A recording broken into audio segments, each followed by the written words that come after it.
কোনো সমাজকে এগোতে গেলে সেই সমাজে যোগ্য নেতা লাগে, যোগ্য মুখ লাগে।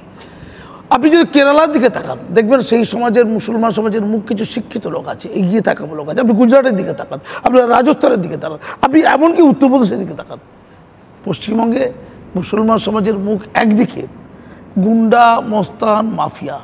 খোঁজ নিয়ে দেখুন নেতামন্ত্রীগুলোকে, এরা কেউ গুন্ডা, কেউ মস্তান, কেউ মাফিয়া, কেউ তোলা আদায়কারী, কেউ খুনকারী, কেউ অন্যান্য নোংরা কোনো আচরণে যুক্ত। অন্যদিকে আমি শ্রমিক ভট্টাচার্য সাহেবকে বলবো, এই তোমাদের রিপাবলিক বাংলার মাধ্যমে অসম্ভব অত্যন্ত দরকারি কিছু কথা উনি বলেছেন, যে কথা বিগত 25 বছর ধরে এই যে মারে মুসলমান মরে মুসলমান এই শব্দবন্ধটা তৈরি করেছিলাম আমি একসময়, বলতে ভাল লাগছে।